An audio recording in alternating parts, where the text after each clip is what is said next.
असेल दसरा, असेल होळी, असेल संक्रांत व असेल दिवाळी, नाही कुठल्याच क्षणाला मजा जोपर्यंत अंगणात नसते रांगोळी, जोपर्यंत अंगणात नसते रांगोळी.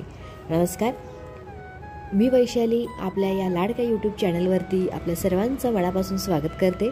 आणि पुन्हा एकदा माझ्या सर्व व्ह्युअर्सना जे माझे व्हिडिओ बघतात त्यांना 2025 या नववर्षाच्या खूप खूप शुभेच्छा.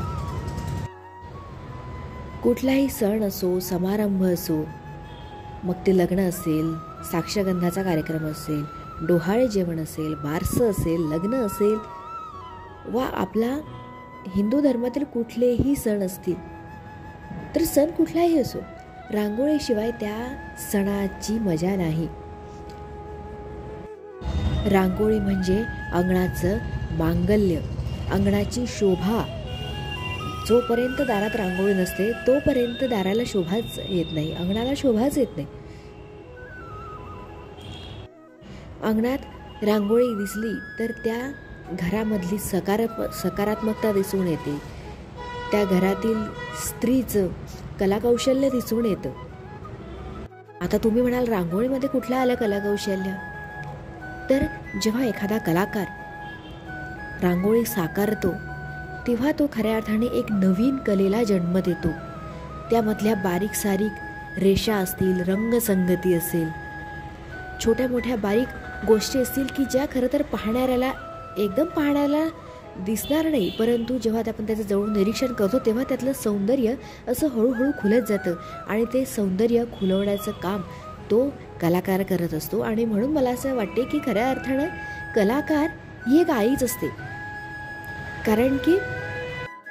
कारण ज्याप्रमाणे आई अलगद आपल्या बाळाला सांभाळते त्याचप्रमाणे एक कलाकार त्याची रांगोळी साकारताना अलगद त्याच्यावर प्रेम करून ती कलाकृती पूर्णत्वाला नेते, त्यामधले रंगसंगतीकडे लक्ष देतो, त्यामधले बारकावे लक्षात घेऊन एक नवीन कलाकृती जन्माला घालतो. आणि आपल्या या चॅनलवरती सुद्धा जास्तीत जास्त रांगोळीचेच व्हिडिओ अपलोड झालेले असतात. या व्यतिरिक्त पेंटिंग, स्केच, त्यानंतर डेकोरेशन असेल, टाकाऊपासून टिकाऊ वस्तू बनवायच्या असतील, स्केच काढायचे असतील, तर ह्यांसारखे व्हिडिओ मी माझ्या चॅनलवरती अपलोड करत असते. तर तुम्हाला जर का या सारख्या विषयांमध्ये रुची असेल तर तुम्ही माझ्या चॅनलला नक्कीच एकदा भेट द्या. तुम्ही मला खरंच खूप छान प्रेम दिलं, माझ्या व्हिडिओजला छान प्रतिसाद दिला, त्याबद्दल तुमच्या सगळ्यांचं आभार. आणि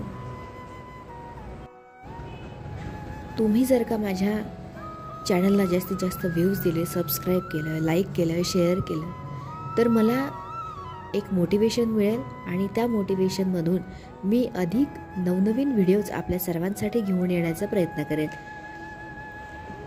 तुम्ही माझा व्हिडिओ शेवटपर्यंत पाहिलात त्याबद्दल तुम्हा सर्वांचं मनापासून आभार.